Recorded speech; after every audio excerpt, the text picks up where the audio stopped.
All right, what's up, everyone? Welcome back to the podcast, which previously was unnamed, but is now named. And it was a very creative name. Not really, but we wanted it to be super simple and make it on brand with everything. So, podcast episode is called the Ascend Podcast. Oh, crazy. I know it's crazy. Basically, we were chatting about it a little bit before this episode, actually. And we kind of determined, like what is our main goal?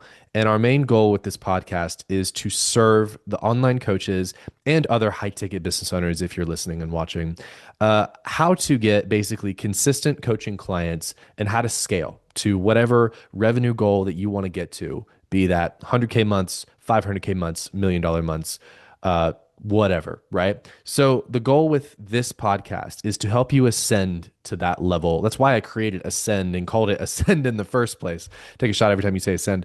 And the goal of this is just to give you guys our raw, unfiltered opinions on how we think you should scale your coaching businesses and other high ticket businesses based off of not only what we've done, but also what we're helping high ticket business owners do inside of our Ascend inner circle.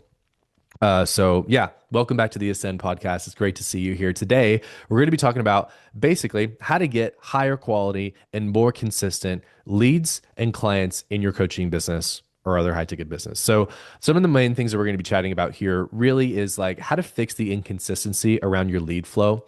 Again, whether if you're like making content, you're running ads, whatever. Most of you guys, from what we have found, aren't running ads yet. So we'll talk about that a little bit too. But how to fix the inconsistency, right? The up and down of the leads that you're getting, not only in frequency, but also quality. So, how to increase both of those things. We're going to be talking about the content that you can make, how to get clients pretty much all the time, 24/7, without actually having to post content 24/7, what types of content to make to attract better quality people and those better quality people at higher intervals. And then also organic versus advertising, the strategies there. And then we're going to end with the secret around making all of this work cohesively. So stay to the end. So yeah, Zach, do you want to add anything to there? No, that's it. We're going to cover a lot of really good stuff. Make sure that you're getting consistent leads, but also you're building a company. You're building a good thing that you actually want to work, want to be consistent, and take care of your family. Like that, I think that's the goal for most everybody. If you don't have a family, then just take care of yourself and live a really cool lifestyle. But same thing, right? Eventually, you probably will, and you want to be able to take care of everything. So that's what we're here for. That's what we're doing. Yes, I love it. All right. So before we dive in, if you guys don't know who we are, my name is Peyton. His name is Zach. We have both scaled multi seven figure coaching businesses. Now we are helping online coaches and other high ticket business owners scale to multi six figure months as well, through a lot of really cool stuff. If you want to learn more about it, we have a link down in the description. You can join the Ascend Inner Circle. It's a great program. We got a lot of people in there right now. They're all crushing. So with that said, let's go ahead and dive into the first part, which is fixing inconsistency. So, Zach, do you want to lead here? Because this was your idea on this part. Fixing inconsistency. Yeah, sure. Yeah. So in my opinion, there's a lot of different ways to fix inconsistency. So, like, this is going to be a very broad topic on everything, For sure. because there's a lot of different things that you can do in your business. So, first and foremost, you need to identify where the inconsistency is, right? So, if it's in leads, you need to identify why that is, where it's coming from, right? Is it your traffic source? Is it what you're doing in marketing? Is it what you're doing in your sales aspect of things, in your process? Where is it? Once you identify that, then you need to make sure you're working on the right thing, right? So if your problem that you've identified is your marketing channel, or maybe it's just your marketing content in general, you should not be working on a funnel. Mm, 'Cause that's not going to make a difference right now, right? So you need to make sure that you're fixing the correct things so that you can correct the inconsistency. But to be a little bit more specific with everything, for me and my company that I had, when we ran into inconsistency, especially with leads, right? We never had an issue with getting volume of leads. That was actually really simple. We did a lot of organic. Organic is very hard because you have to be consistent in order to get consistency, mhm. which I'll touch on that in a second. But when it came to the inconsistency that we found, it was a lot in lead quality, right? So what did we need to fix there? A lot of that was going to be the messaging within the content, what we were saying, who we were speaking to, and then the messaging within funnels and things of that nature, right? And then once we got to the calls, making sure that was all unified. So fixing that inconsistency is going to be a lot in your messaging, whether that's content, whether that's your ads, whether that's your actual funnels that you're using, your website, et cetera, et cetera. That's where you need to fix a lot of the messaging when it comes to inconsistency in quality, right? So that's what we dealt with quite a bit inside of my business. And then we had a lot of inconsistency when it came to fulfillment. So that's a whole another topic, a whole nother thing with inconsistency and fulfillment, but you can start to fix these things very clearly once you identify where it's at, right? So that would be the main thing that I would say is identify where the inconsistency is. If you're having inconsistency in traffic, then you need to be better at getting traffic. It's Mm. not that hard, right? So you need to learn how to get traffic, how to get eyeballs, how to do those things. If your traffic is not quality, you need to really focus on the messaging because you're not talking to the right people, right? If your inconsistency is within your business internally, then you need to fix the vision that you're making internally for your team, right?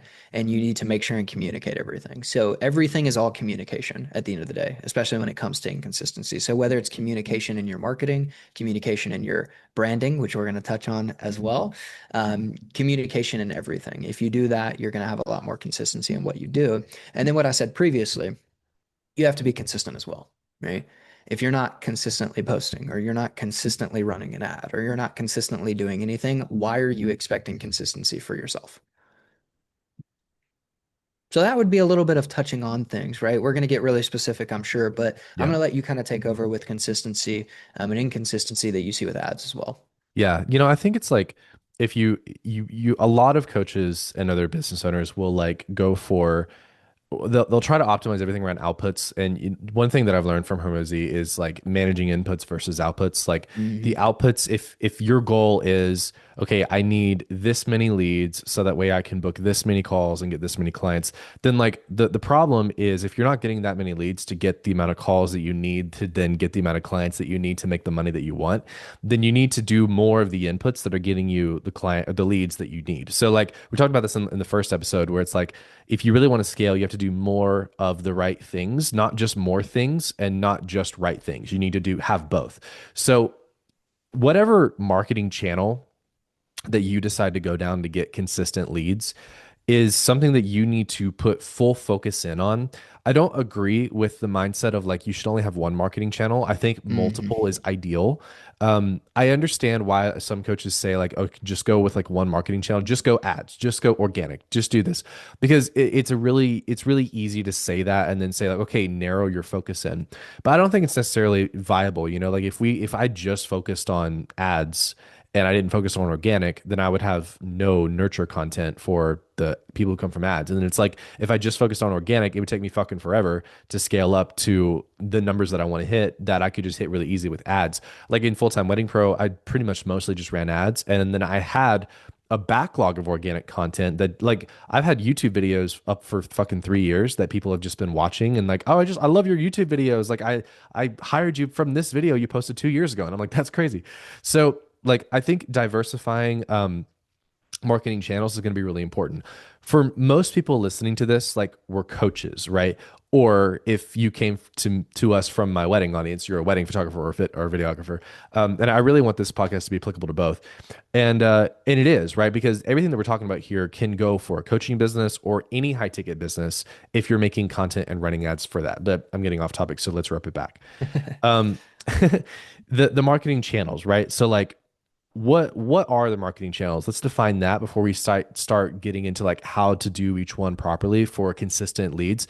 And I just want to make the context clear. Whenever we're talking about this and everything to do, I don't want you guys to lose sight that we're talking about one core issue here in this first part of this, which is how to get consistent lead flow and consistent lead quality. Okay, so that's what we're talking about in this podcast. So I just don't want to get too in the weeds without losing that Yeah. because vision is important. So, marketing channels. What are the most popular marketing channels we dive into and we utilize as a coach or high ticket business owner? Number one, paid advertising. We will talk about that. Number two, organic content, long form and short form, and live stream. We'll also talk about that. Number three, referrals. And that could be outside referrals from, usually those are called affiliates, but in some instances, they're called referrals. That could be from like, other industry people, direct and indirect competition, even or adjacent services. Like in the wedding industry, we've got like photographers, and then like wedding planners that refer to photographers. Like that's kind of adjacent, and then referrals also from clients, which are super important, and then also just like general word of mouth. Where people will go through your content, hire you, whatever, and then they'll post in a Facebook group about how great you were, or they'll respond to like a Reddit post.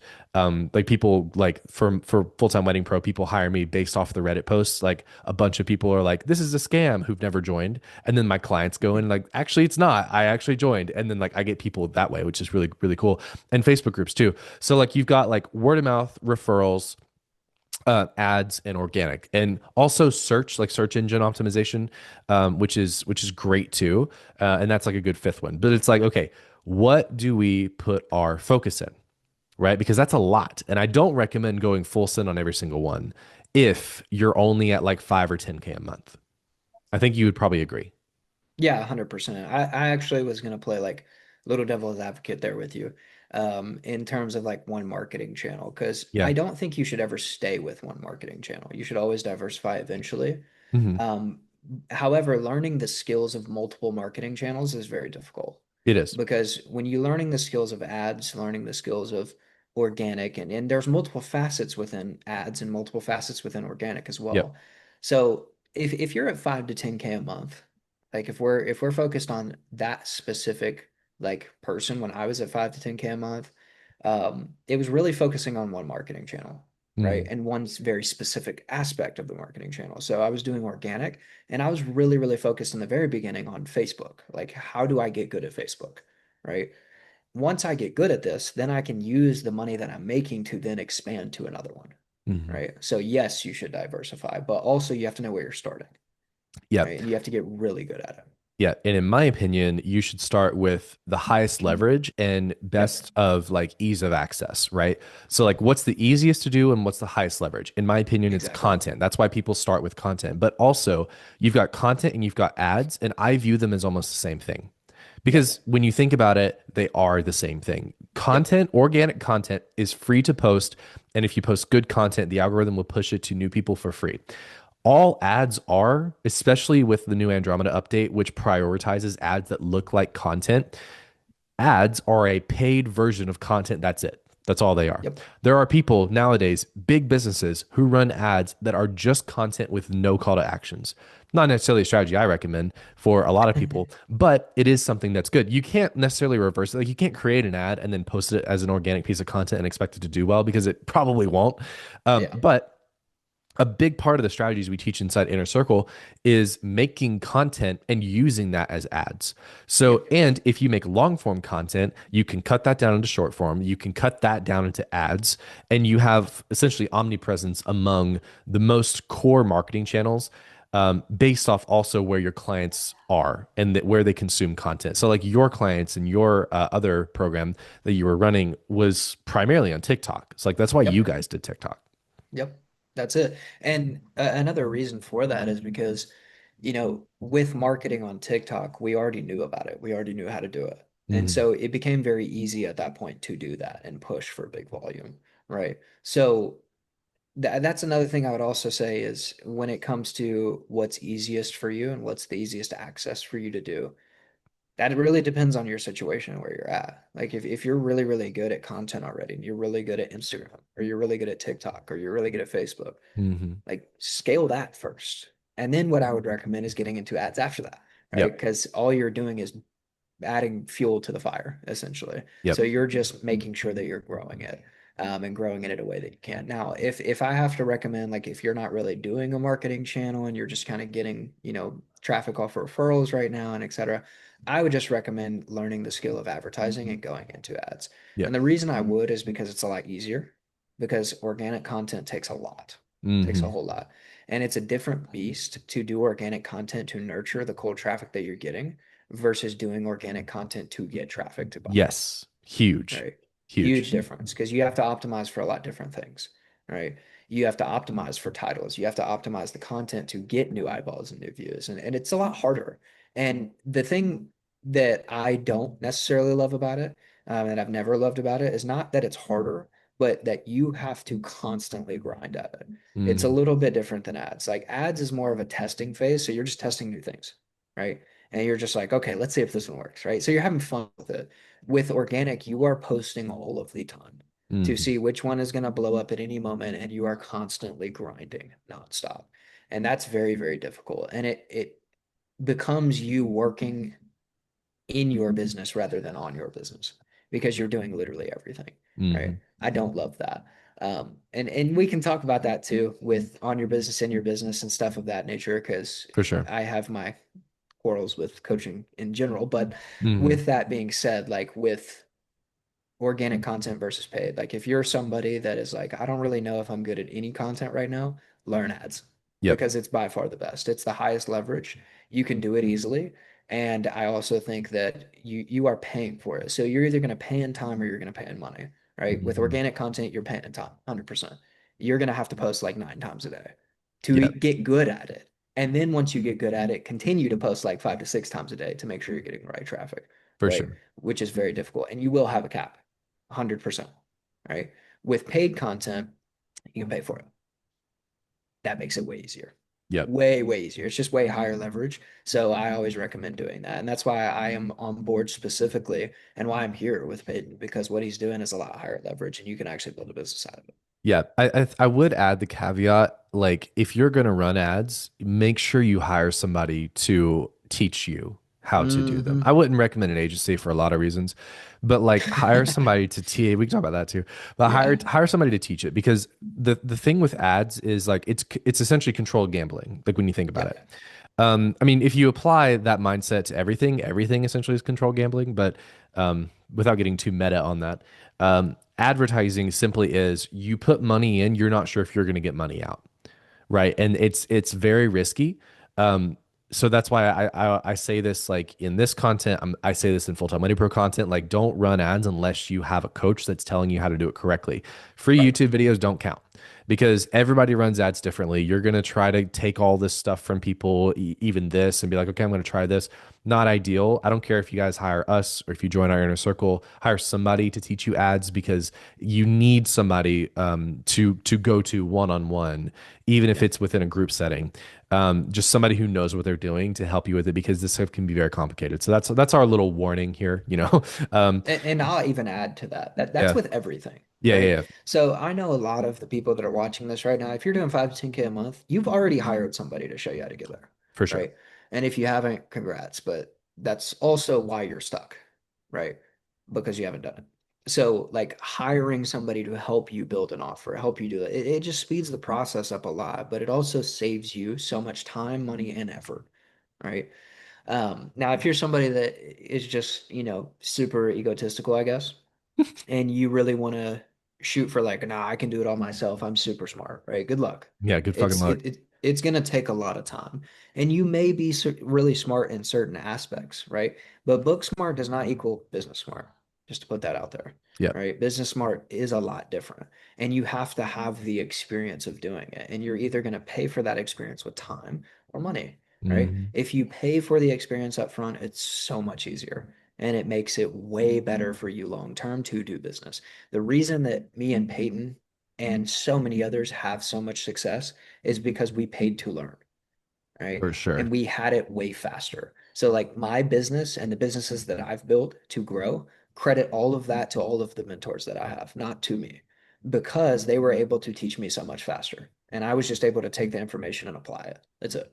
So, that's another thing too. If you want to scale your business and all that good stuff, like it doesn't take anybody special.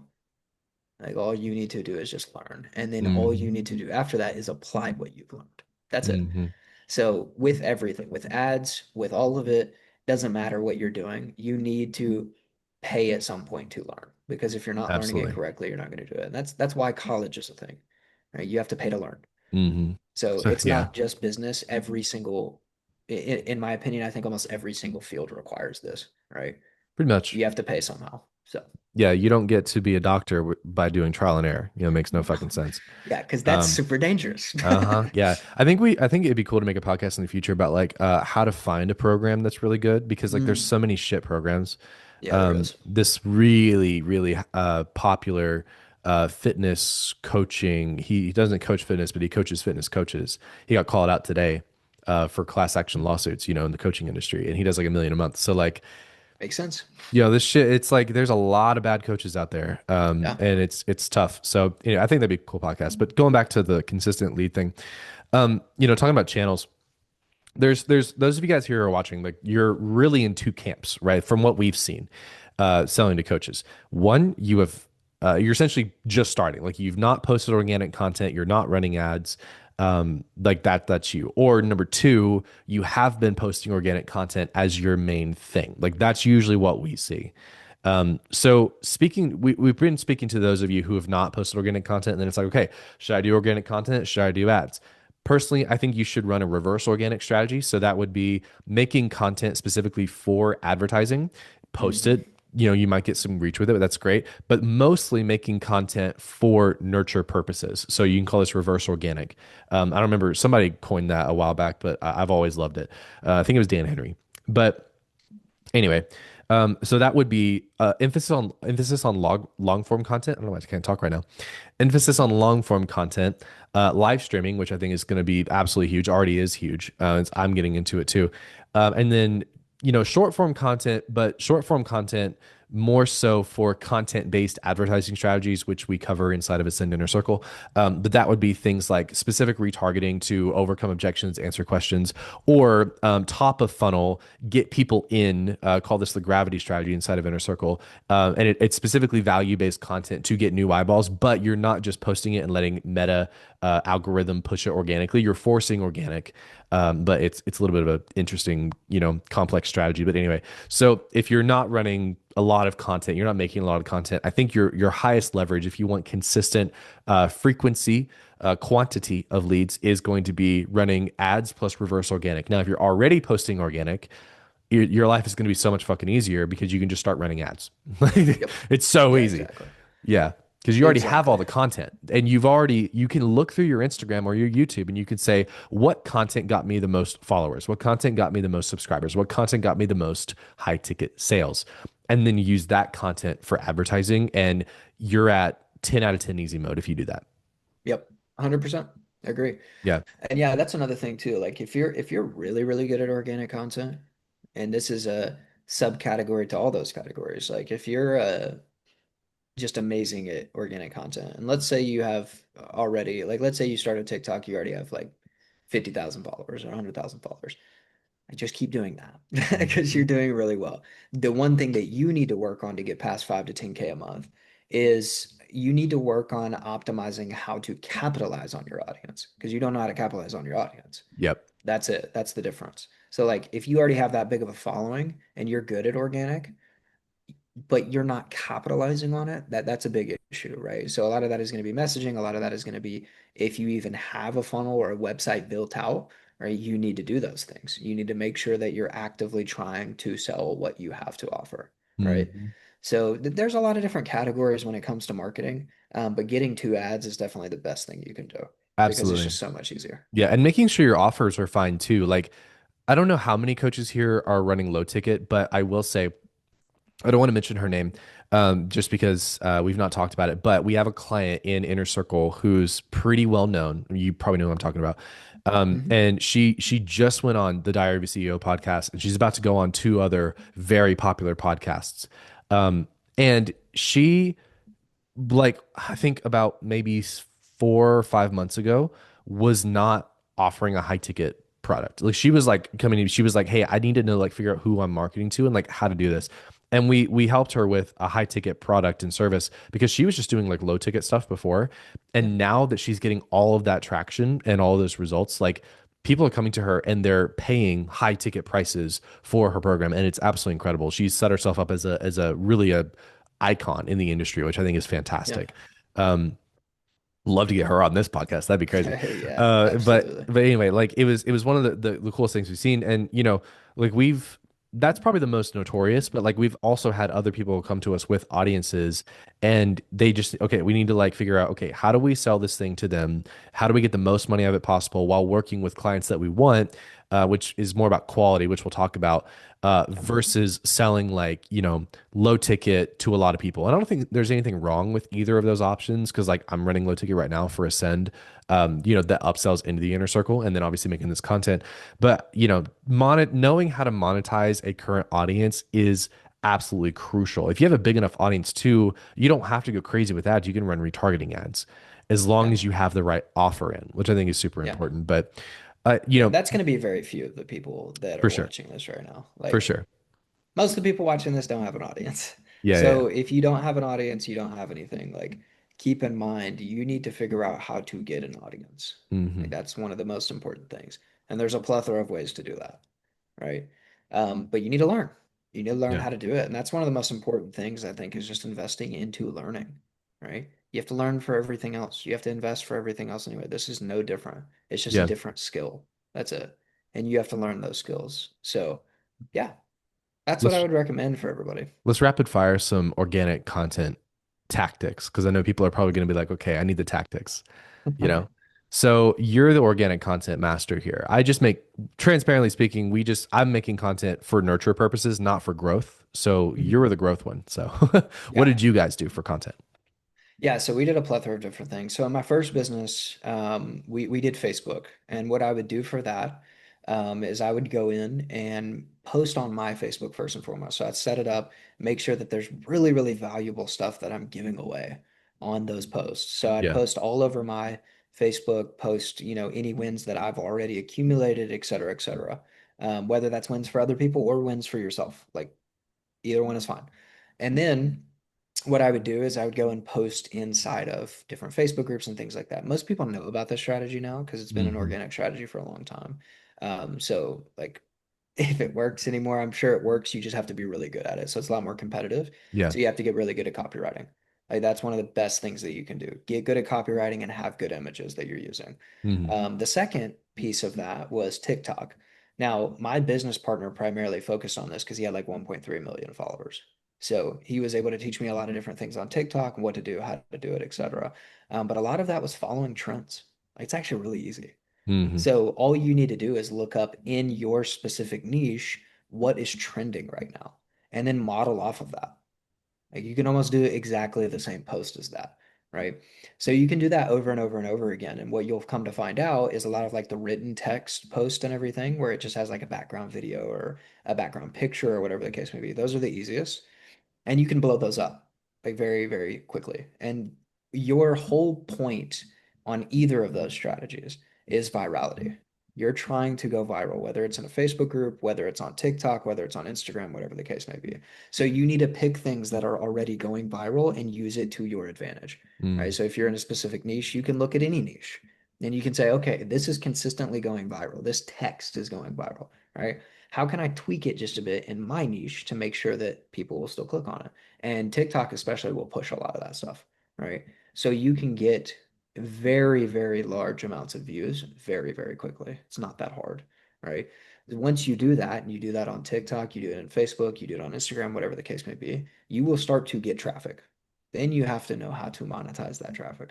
That's Yep. very important, right? And you can do things, different things with monetizing that strategy. So you can do call to actions on your posts. Those tend to not go as viral, so keep that in mind. But you can do that. The other thing that we love to do personally is have pin post. So we would have pin posts that are specific call to actions, what we do, how we do it, education on why this is the way that you should do things. And when somebody will see one of our viral posts, like it, whatever the case may be, comment on it, possibly, and then go to our profile, you will see those pin posts. Like, oh, this is super interesting, right? And then see the pin post educating on what we do, how we do it, and then we would be able to call to action from there, right? Just click the link in our bio or whatever the case may be, and that would lead to a funnel, and then we would be capitalizing on that, Hmm. right? So there's a lot of different ways to do that, but with organic specifically and how to grow, it's actually really simple. You just need to look at trends, look at what is happening within the marketplace and what's actually blowing up, especially in your niche.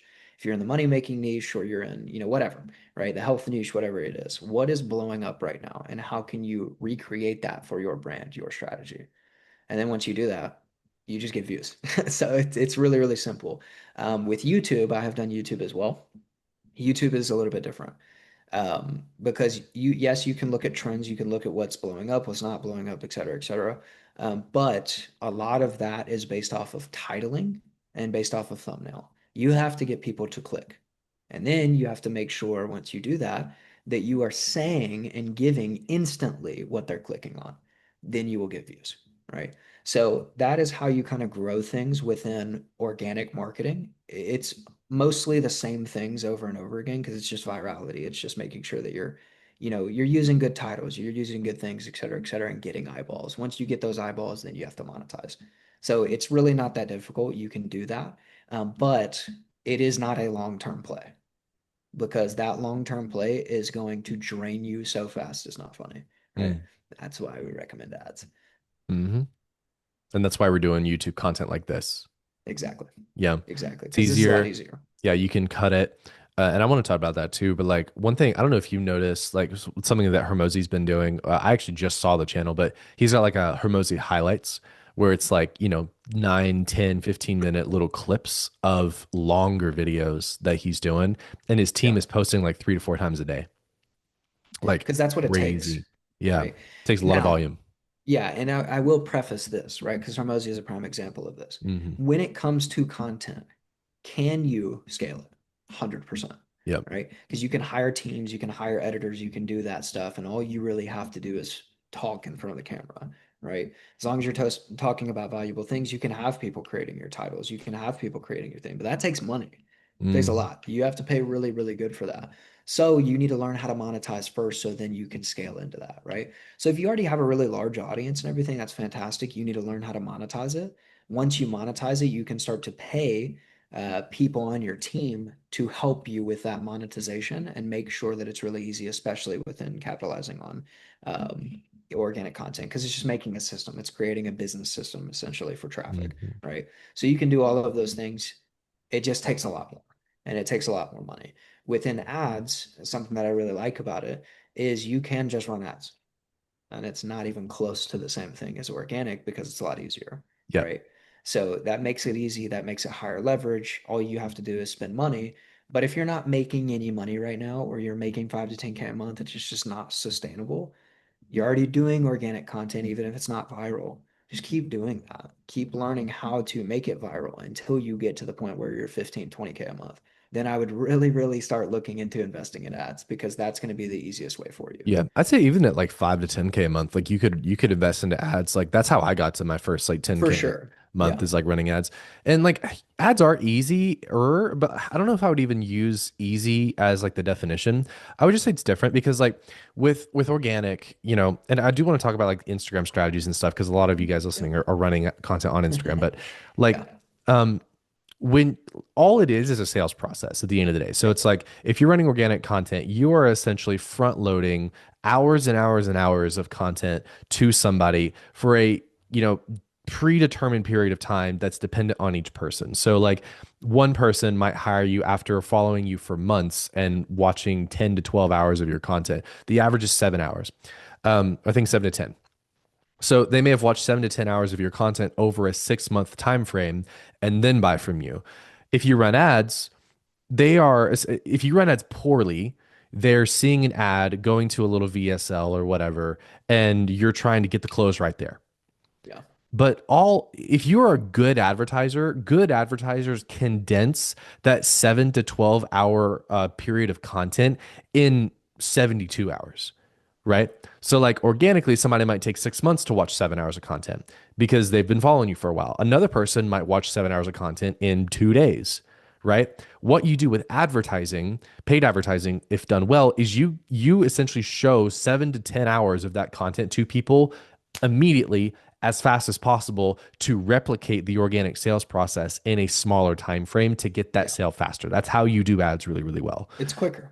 Exactly, right? Yeah. But it's still content. Yeah. So the reason why we're making this podcast and diving into like my Instagram strategy based off of what I've seen work extremely well for coaches and the other high ticket business owners that we've helped, 600 of them now, just to, give the little social proof there, is a few things. Long form content that is specific. It's designed again to give people that 7 to 10 hours of what they need from you to again increase recency bias, increase trust, increase authority, so they buy from you faster. Okay, Yeah, and they're more of a laydown deal. They're whole very warmed up, right? But if you don't have that content, you need to make that fucking content. So long exactly. form content, live stream content is also huge. I think it's going to get way, way, way, way bigger than it is right now, but it's still right now absolutely huge. So live stream content, they want to see more of you. Then you take that to short form and you can post it on Instagram, on TikTok, whatever. With Instagram specifically, there's four, yeah, four real types of content that I see that works really well. Number one is daily stories of your life, story sequences, uh, giving information about your programs, showing case studies, testimonials, daily stories that go into story highlights. Like stories are huge. People like view stories. People also follow people. So that's going to be a big cornerstone of this entire segment here is like people follow people. So stories, daily stories, reels, trend reels work too, but like reels that give value, show Yep. lifestyle, and create trust and authority. So that could be clips from long form stuff. It could be purposeful reels that you make. It could be trends. It doesn't matter. I tend to make more content that's not necessarily primed to go viral, but more so primed to nurture people who come to me from other avenues like ads. That's reels. Carousel posts that are essentially doing the same thing that reels do, just text form that people can scroll through. And then lastly is live streams. Yep. Now, one thing that I actually forgot to mention on the Reels part is honeypot Reels. So those are where you're like, hey, if you give value a little bit, or you just give a teaser and you say comment this word, and then you have ManyChat deliver it. So that's like a little subset of Reels. And then again, the last one would be live streams, but that's kind of the biggest thing that I'm seeing work extremely well right now. Yeah. And I'm just now going to start tapping into the last one, which is live streams.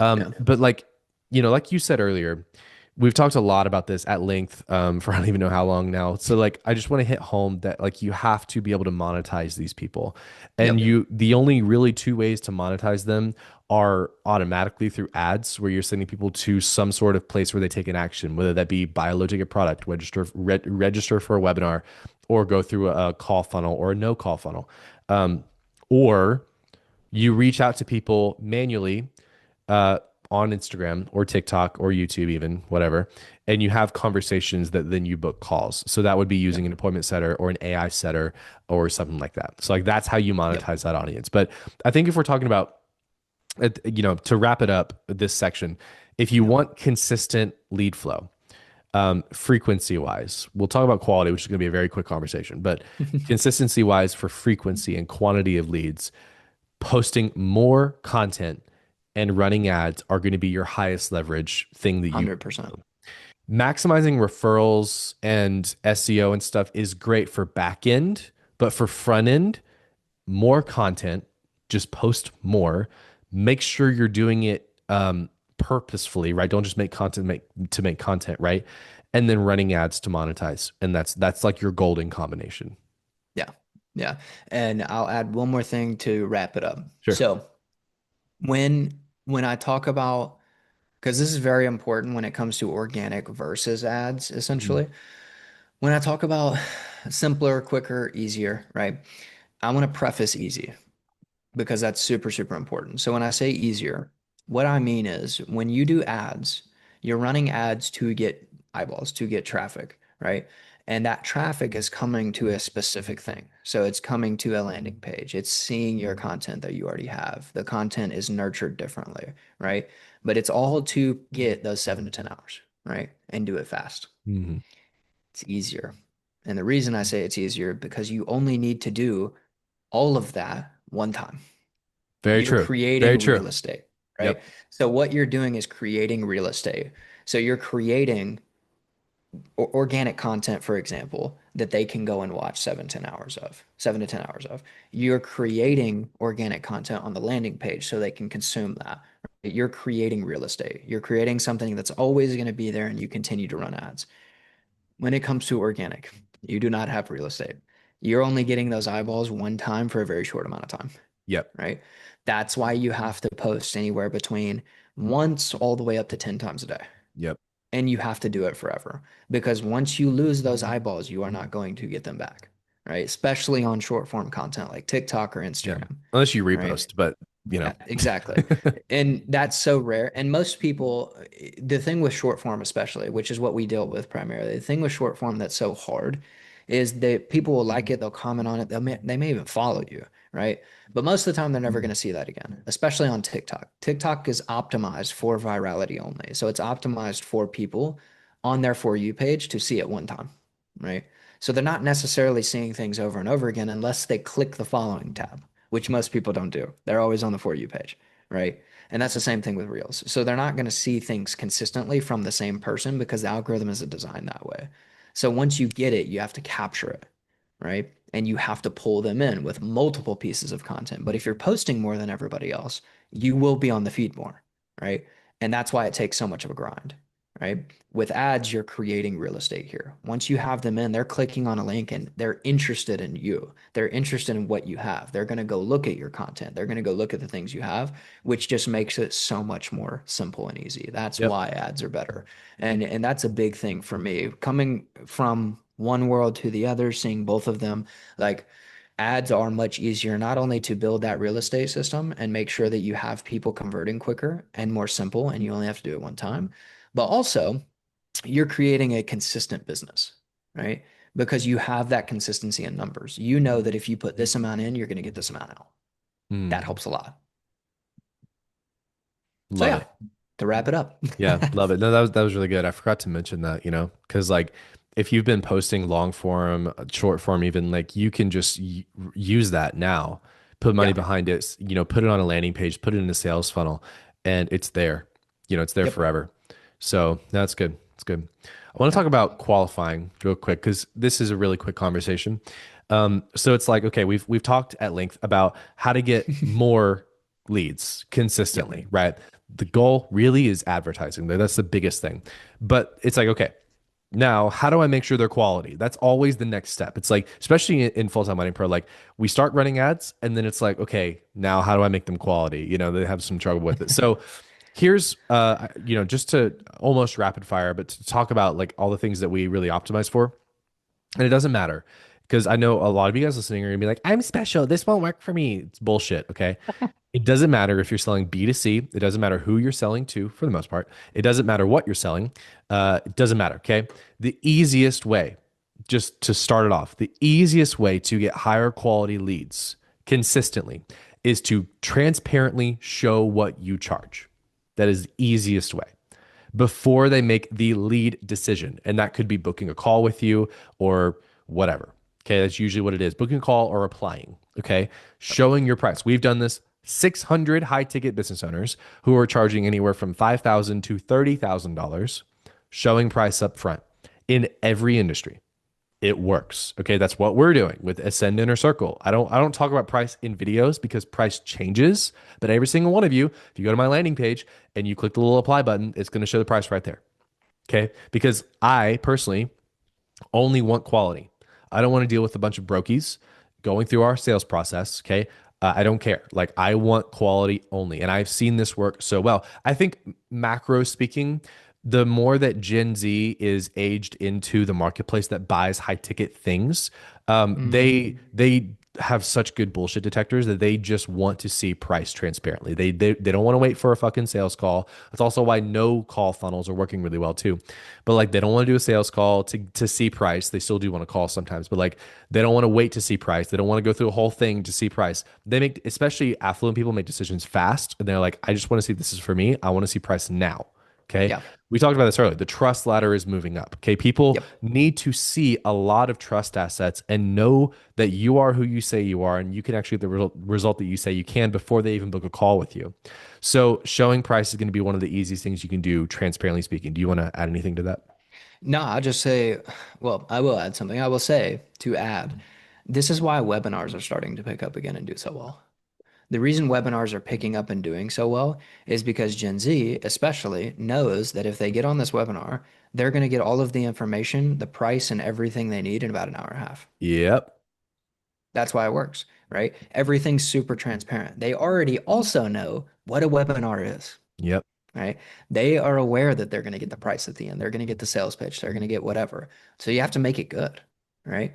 But that's what they're there for. They want to know if it's worth it, if you have all of the things necessary to prove that you can get results, to prove that you can do these things so they can actually see, okay, I can get the result here, right? And the last thing, the most important thing is price. They know that they're going to get it at the end. So they love Mhm. that. They want to see how much it is, skip to the good part, right? Tell me what it is, and then I'll see if it's worth it, Yep. right? So that's why you have to be really, really good at making sure you're giving all the value and the price all up front very quickly. Yep. And I will say this too, there are basically no high ticket virgins anymore in any industry. No, nope. Everybody has bought a program. Yep. If They they, know if what they're it's like about. if they're older than like 20 years old, they probably bought a program at some point. Yep. Because this industry is it's here, it's sticky, right? It's huge. People know that if you're selling a program that you're probably charging somewhere around 3 to 5 to 10 to 20K for it. Yep. So they probably are already expecting a 5 or 10K price point, depending on Yeah. what you sell. Okay. Yeah, and you need to They understand know. who Gen Z is, Yeah. right? Who Gen Z is and a little bit of the millennials, but mostly Gen Z, Yep. right? They borderline created and grew up all on social media. Basically. Yeah. So they know what it's like to have the high ticket stuff. They know what it's like. Everything that they buy primarily is off of social media or the internet, Yep. right? That's why Gen Z buy off of Amazon more. They do these things more. They get things delivered to their house more. They do Yeah. all of that, right? And the reason they do all of that is because of the convenience and because they've grown up on it, right? That's why such big companies are always advertising on social media or they're advertising on streaming platforms Mm. because they know that it's the meta. Yep. Yeah, exactly. Like it's just, and I can attest to that because I was born in 96. So some people argue we're millennials, some people argue we're Gen Z. I see myself as both, honestly. Yeah. But like, I remember when Facebook launched, I was like, it was 2020, what, 2008? So, or something like that. So I was like, I don't know, 12 or Yeah. like younger or whatever. I don't even know the age, but like, we grew up MySpace, Facebook, and then like through my teens, it was Facebook and Instagram. Yeah. And we built Vine. You know what I'm saying? Yeah. Like it was content. It was this Yeah. new thing that people were like, wow, this is awesome. Yeah. Because we can get information. It's funny, right? We can spend Yeah. time on these social media platforms. And so that's a Yeah. big deal. I bought my first online course in 2013. I Yeah. was 16 years old, I remember. Yep. Like people are buying courses. So anyway, all that to say, show your price up front. Do Yeah. it. It will get you higher quality leads. It will get you more leads than not. I've seen that too. You will get, if you're running ads and you show price, you will get cheaper leads at higher quality. Yeah. 100%. I could almost guarantee you, no results guaranteed, but like, Not a it, financial advisor. I've seen it over and over and over and over and over again. Anytime somebody tries to high price, they get penalized for it 100%. because people want transparency. It is the way it is now. There's no argument against it, basically. So, Yeah. okay, or micro question here. What if I do bespoke pricing? I don't care. Say my average client invests this, or can you invest around this range, whatever. Like get creative. You're not dumb. Okay. So just, use common sense. But anyway, showing a price range, price starting, whatever. I don't care. Yeah. Showing And something that is going to be the easiest way to get higher quality. What are you going to say? exactly. And that brings it to the second point too. The second phase of this Mhm. is your application. Yeah. Like you need a good application. And Yes. you need to have people going through a process where they're answering questions that are based on quality, right? Yep. There is a plethora of ways to do this. It depends on what industry you're in for this specifically. So, like for me, my industry that I came from, especially with training high ticket closers and training new people into becoming high ticket closers, is a little bit different than our application is going to be to business owners, right? Mhm. But when we were doing that, we were qualifying based on a couple things, right? We were saying in our application, this is going to be a four-figure investment. Are you prepared for that, right? We are also asking in terms of what their income is, right? What do you make right now and what's your goal to get to? And the reason we ask those is because that's how we're qualifying. If you make less than 3 grand a month, you're not going to buy our program. Mhm. Our program is more than you make per month. We know that. We got the data from that. We were able to see that very easily. So we continued to iterate that qualification process until it was really, really good. And that was Yep. it. right? And we only wanted quality. So anybody making more than 5K a month was perfect. Hmm. They were the people that bought almost every single time, Yep. right? And so knowing that and having that process within your application is super, super important, right? Again, depends on what industry you're in to make it specific. But as long as you're including that, hey, I'm being transparent. This is expensive, right? This is a Hmm. four-figure investment, or this is, whatever your prices are, right? You can say it up front. Are you prepared for that or no?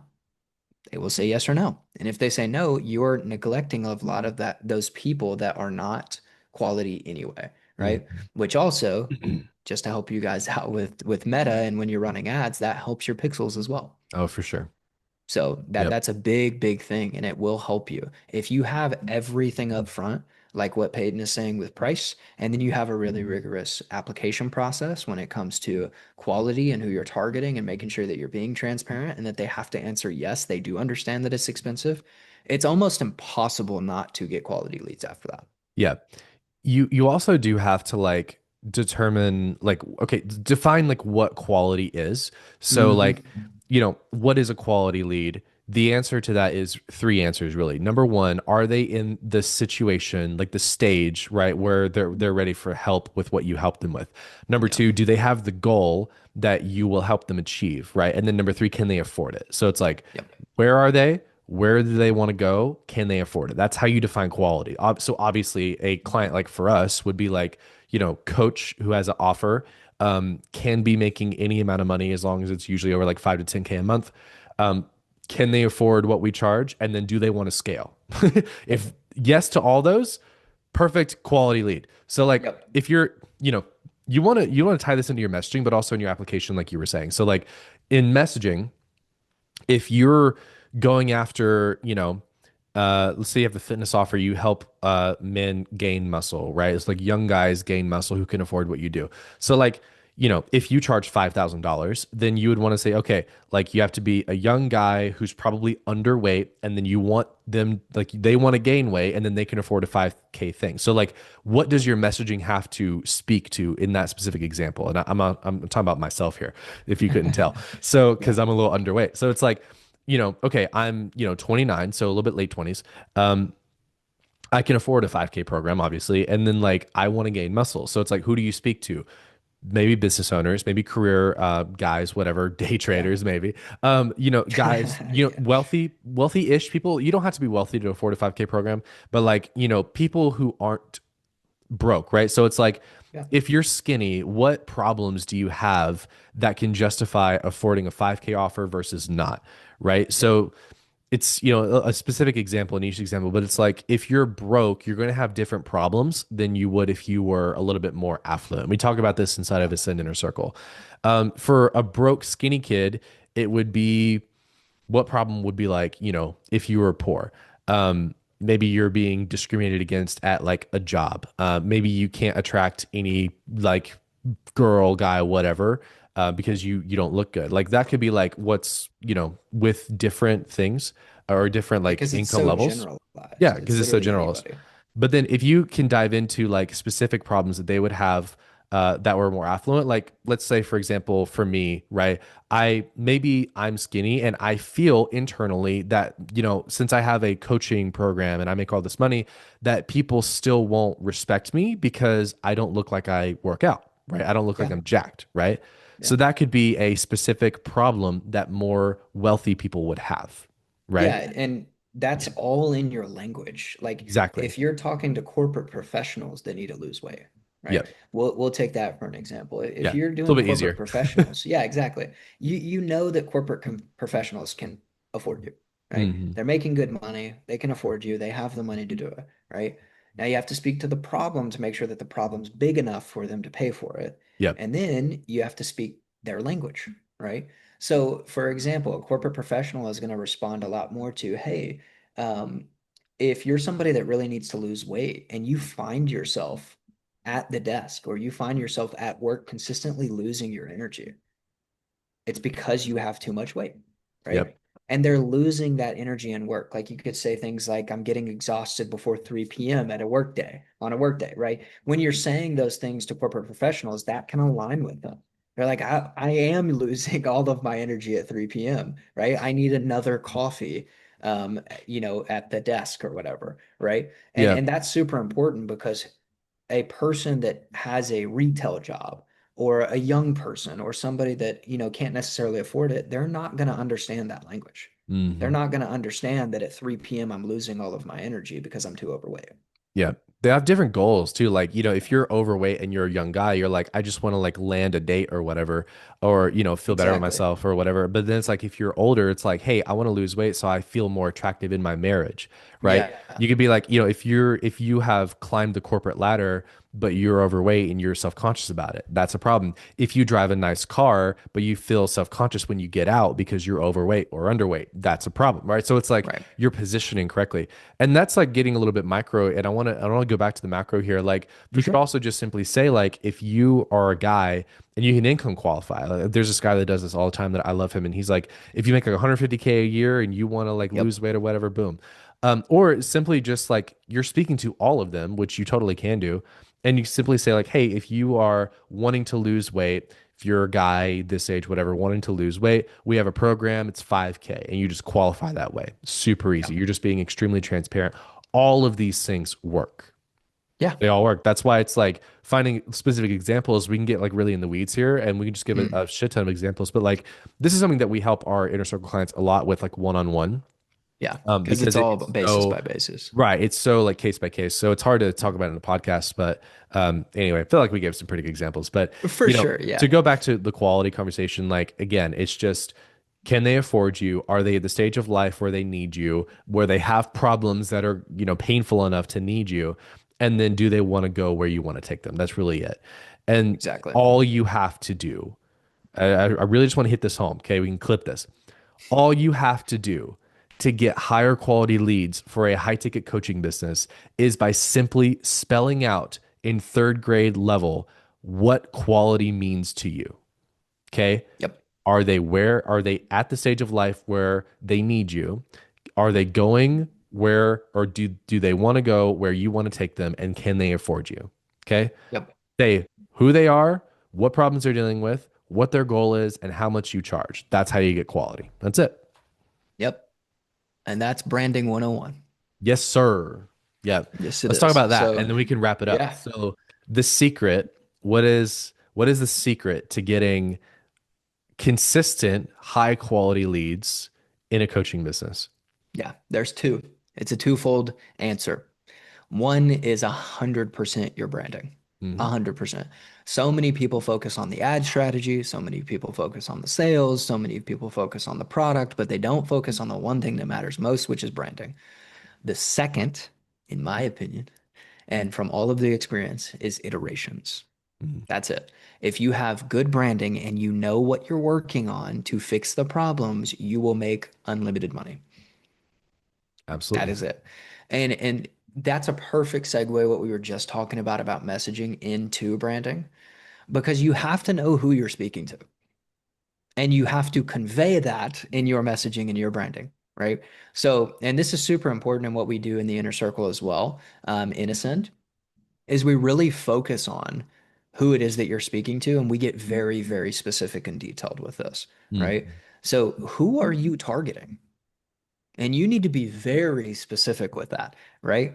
Who are they? What gender are they, right? What demographic are they, et cetera, et cetera, et cetera. And we get very into the weeds in this because it's so important. And if you do not know this, you will never be able to close consistent quality leads Hmm. ever because you don't have the core definition of the person that is quality and the Yep. person that is consistent and the person that is needing to be closed and exactly who you serve, right?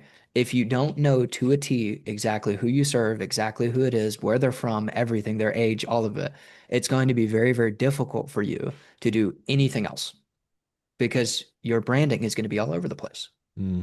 right? And that's what we see.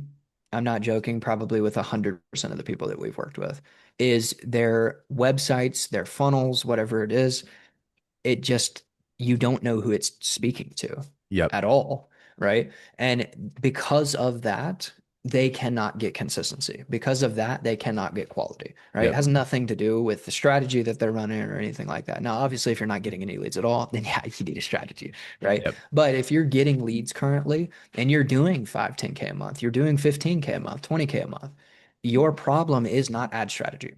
It is not organic strategy. It's not anything like that. You're already getting leads. You're already making Mhm. money. Your problem is branding 100%. And then it's making sure that you're working on the right things. That's it. Absolutely. Yeah. And like, a lot of people they'll ask us everywhere, where even in the program, sometimes they'll be like, "Hey, like what is branding? I don't get it. Like I don't understand what branding is." And I've come to define branding I've searched for the definition for a long time. I think branding really at the end of the day is creating memorability through messaging and through visuals. That's Mm, all it is. Like Hermosi, his definition of branding is like, the bridge between what you know and what you don't know. I think it's a little vague, but for me, it's like, how do you create memorability through messaging and through visuals? Okay, so like for example, if all you do is post content, you could probably get to a few $1 million. I mean, there's influencers who just post content, they have no brand, right? But you have to post a fuckload of content. That's yeah. messaging. Okay. That's what messaging is. You can use messaging and content while also tying in visuals to create memorability. Okay. Memorability is you go to a website, a landing page, even a video, right? Or you see somebody in person and you remember them. What Yeah. makes you remember them? Okay. Usually it's how they dressed, their confidence, their aura, right? Aura farming. The things that you see, the things that you hear, right? Even maybe the things that you smell if it's in person. But what about like on a website? Okay. It's the visuals, it's the font choices, it's the colors, it's the unique messaging that makes you feel like that person is directly speaking to you and not to anybody else. Yeah. That's what good branding is. So we talked pretty much this entire podcast really about messaging, a little bit of content too, but like messaging. How do you attract quality? It's by literally speaking, verbalizing what quality is to you. Yes. Okay. That's messaging. The second part, visuals, is how you portray yourself through the font choices that you make, the color choices that you make, and color invokes emotion. So, Yep. knowing if you do the research on that, knowing what emotions you want your brand to invoke in somebody, invoke, I don't know, but anyway, um, and then using those color schemes, right? Mine is very warm, dark, woodsy, right? That's my color scheme. So when people see my content, they're like, "Oh, that's Peyton." When people go to my website, they're like, "Oh, wow, this feels very consistent," right? It's consistency. But also it feels different and unique because most fucking coaches in the coaching industry, and I'm gonna fucking call people out here and I don't care. They try to build a brand by just posting fucking YouTube videos and Instagram content. That's not a brand. Right. I mean, sure, you could That's get just to content. exactly, you could get to fucking 100K, 200K a month, whatever, but are you going to build something long-term sustainable? Probably not. If you're just in it for a cash Exactly. grab, then go fucking crazy on content and you'll be fine. But if you want to build something long-term sustainable and you want to disrupt your industry, so we call this the disruption framework inside of Inner Circle. If you want to disrupt your industry and attack it while also being a breath of fresh air and essentially shortcutting your way to the top of the pyramid that is your industry, it's by creating a memorable brand. If you guys Yep. haven't, I would recommend reading the book Building a Story Brand by Donald Miller. It was one of the most life-changing branding books I've ever read. Yep. But man, like that is really it. It's like, how do you make something memorable through the choices you make? AKA on a tangible, tactical level, if you're just running a ClickFunnels or a Go High Level funnel and it's like white background, black text, roboto text, like the font like that everybody fucking uses, you're That's essentially not just branding. you're throwing your company down the drain. You know, Yeah. does Apple do that? No. Does Tesla do that? No. Think about Exactly. the biggest brands in the world, right? Do they look like they fucking thrown together a ClickFunnels? No. And honestly, I feel like everybody's fucking lazy. You know, They 100% are. Like if, they're if like, you just built a memorable brand, you would yeah, crush everybody. yeah. Like that's it. Like the bar is so low, and so many coaches are just way too fucking lazy. They're like, I'm gonna fucking buy this little $97 done for you VSL or done for you webinar that people like that fucking dude that makes rage bait content, Jason, whatever his name is.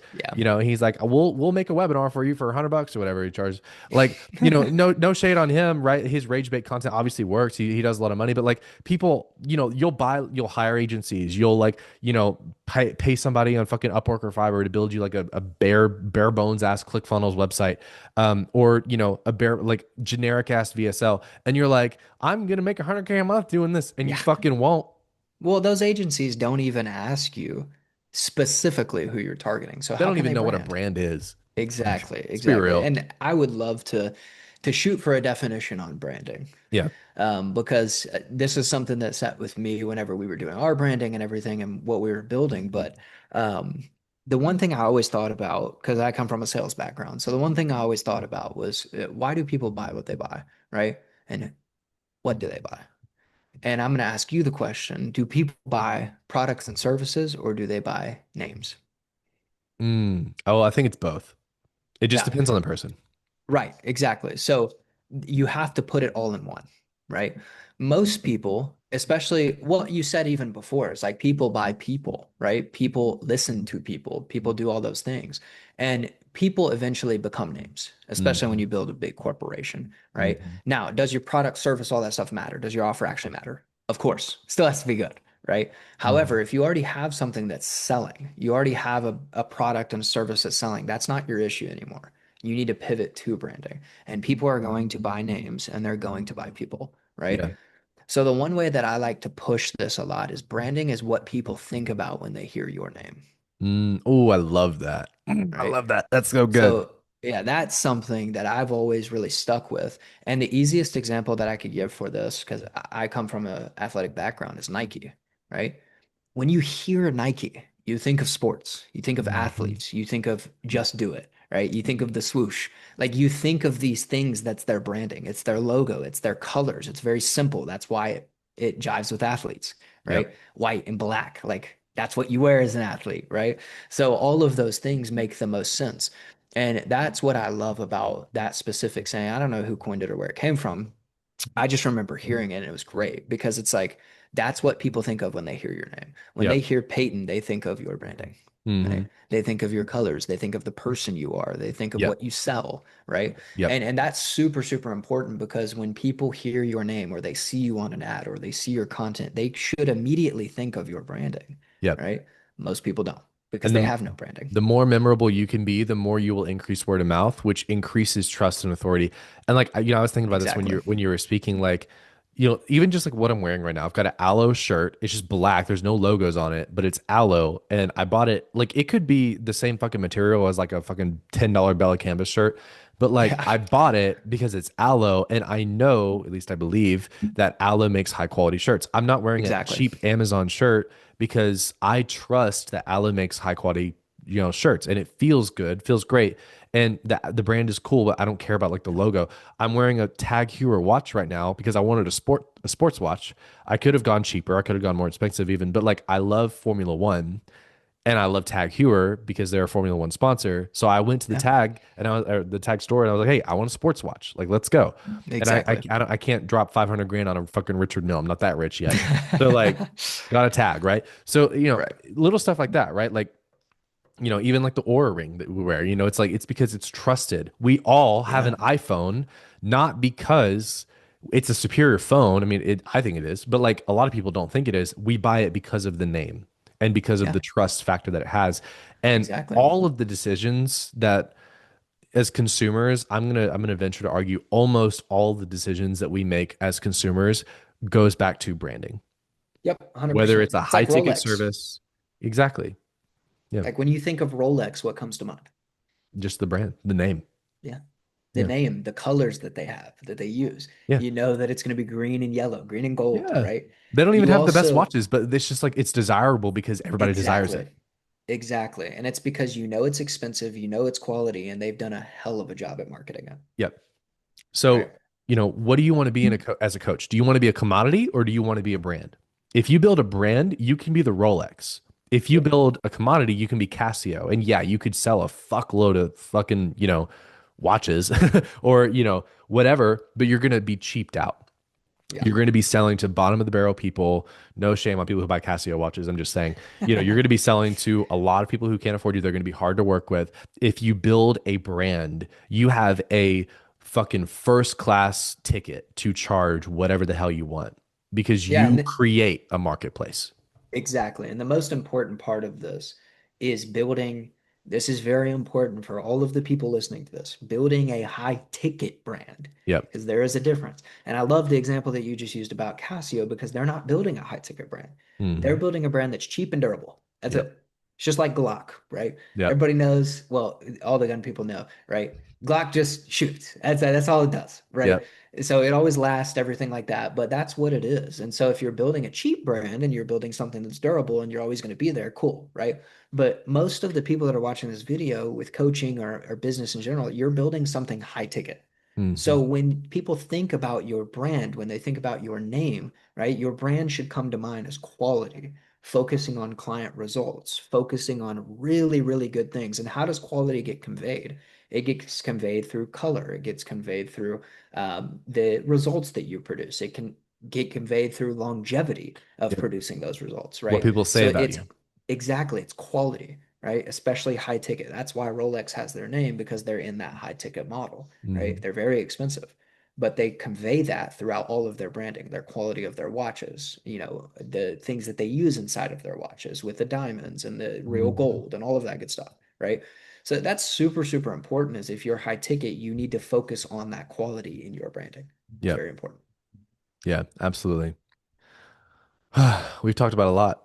This is a good Yes, we podcast. have.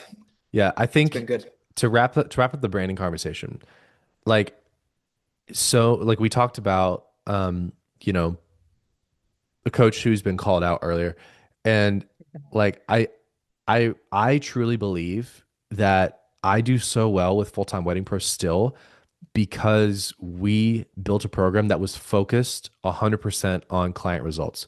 We have the best client results in the industry, bar none. Whenever somebody asks about us in a Facebook group or on Reddit or anywhere online, every single time it's full-time wedding pro, Peyton's program, it's the best, right? Yep. We did that on purpose, right? Well, obviously we don't want to sell something lackluster, but there are a lot of coaches who are just in it for a cash grab, and I promise you, you will ruin your reputation. Yep. And you can tell 100%. what coaches are in it for longevity versus just a cash grab and to leave, and they Yep. will be brought down. So 100%. if you want the cheat code to making a lot of money for a long time and being an industry leader, you could post more content, you can run ads, you could do all that, you build a brand, all this shit. You need to focus on client success the most. That's what you need because word of mouth will make or break you no matter how much marketing you do. Word of mouth is what it is. Yep. That's how you Exactly. build a good brand. Yeah. And this kind of goes back to our first podcast, but when you're making a plan, or you already have a plan, whatever the case may be, when you're making your program, right? You need to focus on the first thing is offer, right? You need to make sure that your offer is actually good and it's going to sell, right? It's not based off of you, that's based off of what people are saying. The second thing you need to make sure of is that you can get results. Mhm. You need to make a really, really good service, right? I think a lot of coaches just don't focus on that enough, in my opinion. I don't think they Agreed. focus on getting results. I think they want to get results, but they don't give the best experience to get those results. They Yep. don't get the best um, or the fastest when it comes to getting results, right? They don't try and make it easy for their clients. Mhm. All they're focused on is getting sales and leads, Yep. right? Which, fine, I understand, but you need to make sure that you have a dang good product first before you start getting leads, because once you start getting leads, that's your reputation. Mhm. So a lot of people really need to focus on how they want to be perceived long term. And I think far too many people do not have a long term mindset for anything. Mhm. And you have to. You have to build it the right way. You have to build it scalable. You have to make sure that you can build it to where, if you want to build a company where you can sell, like you have to build it with all those things in mind, right? So you need to build something that's going to be long term, and you have to be long term minded to do that. If you are just thinking about making 10K next month, you might be cooked. Hmm. Like actually, because there's no way that you're going to be able to build the correct brand, to build the things that you need to build in terms of quality of service, right? Getting to 10K obviously is a great task to do, right? Build it right. And I think too many coaches are not teaching that either. Agreed. So, Yeah, we should make a podcast on that too. 100%. Cool. All right. Well, love it. This was a really good episode. Any final thoughts?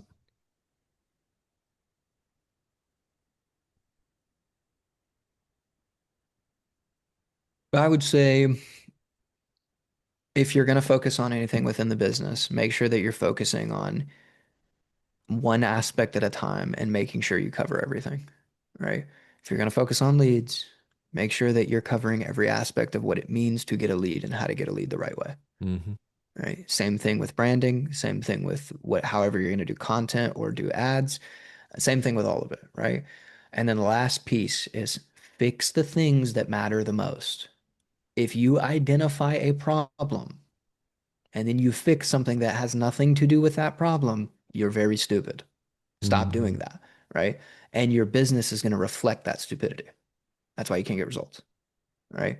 So make sure that you are focusing on the things that need to be fixed and you're fixing those things. If you do those two in combination, you will make money. Like it's not that hard, right? So focus on these things, make sure you're doing it well, and you can build a business that not only makes a lot of money, but it does it very quickly. Yes, sir. That's it. Love it. Sweet. All right. Well, guys, thank you for tuning in to the second episode ever of the Ascend podcast. If you want to work with Zach and I directly, you can in the Inner Circle. The Inner Circle is a mastermind. It's not a program. It is expensive. It's a five-figure investment, but it is absolutely incredible. If not, then keep watching our free content, and we'll keep making it for you. Yeah, But of yeah, Zach, thank you for jumping on with me. And course. yeah, we'll see you guys in the next episode. Adios. Peace.